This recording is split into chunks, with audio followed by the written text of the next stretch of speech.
Hey people, what's up? So today we are going to talk about infectious diseases and authoritarian regimes. All right. So there's good research done by Dr. Randy Thornhill and Dr. Fincher in 2018 called the parasite stress theory. Now, according to their research, they went through data based on the advent of infectious diseases in an environment and correlated that with the political alignment of the current climate during the when the infectious disease was propagated. So what they found was, based on their research and data, that the more infectious disease was there in an environment, the higher the chances of the people who were affected by the infectious diseases, or who were in the vicinity of people getting the infectious diseases, for them to turn into a more of a authoritarian, or a bit of a right wing authoritarian political alignment. So what does that mean is that if you keep wondering, like, how come in most parts of the world people are with open arms accepting the right wing hardline political alignment. I'm not talking about your conservative, moderate conservatives. I'm talking about hardline political alignment where outsiders are forbidden, and anything which is from the outside is just kept aside, not allowed to come in, things like that.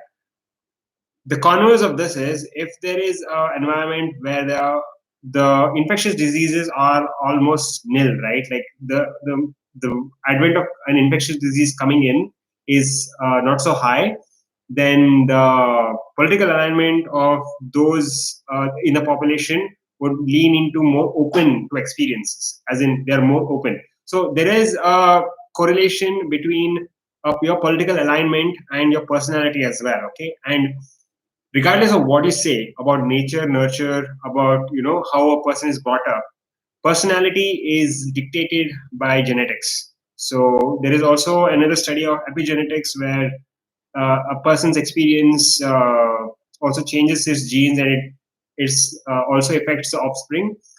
We won't get into that. I just want to focus on infectious diseases and how eradicating them would make people, basically the population, more open experiences. They will be more likely to open the borders and let new people in. They'll so you see how the right wing, it almost seems that the political alignment is shifting to the right all over the world. And now with the coronavirus coming in, it's likely that the people who are most affected by this uh, are gonna have more alignment towards the right.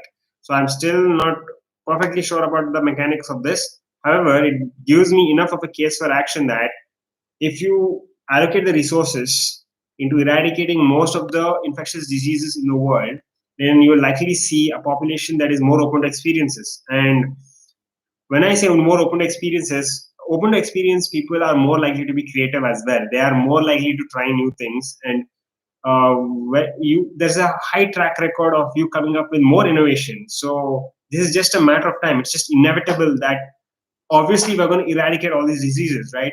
And the top number one killer infectious disease so far, like, there is it is surprisingly effective at killing humans, is tuberculosis.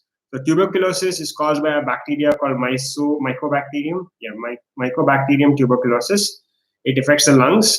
Once the bacteria gets in, it can remain dormant. So you wouldn't know if you have tuberculosis until it activates itself, and it activates when that person's immune system is gone, is weakened through either by age or by HIV coming in. Your immune system goes to a toss. Then the tuberculosis becomes active. So in 2018, it caused 1.5 million deaths, and it was considered the most deadly infectious disease. We are dealing with corona right now. It is there. Like, we don't know what kind of resources we need to do, what we need to do to eradicate this. However, tuberculosis is eradicatable. uh, I wonder if eradicatable is a word, but it is totally has a potential of eradication. There are drugs that can prevent it. There are vaccines. Okay, the drugs that can kill it, a vaccine that can prevent it. So it's just that it is not reaching out to the rest of the world.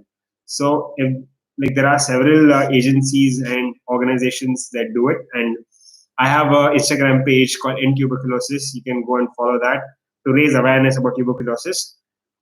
Once we, tuberculosis is just the beginning. Once we get to tuberculosis, we can also end malaria and other diseases.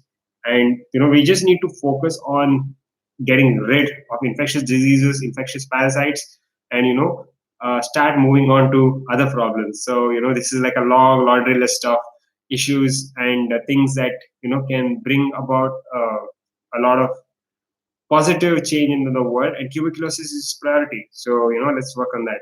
Okay, I'll see you guys. Bye bye. I hope you liked it.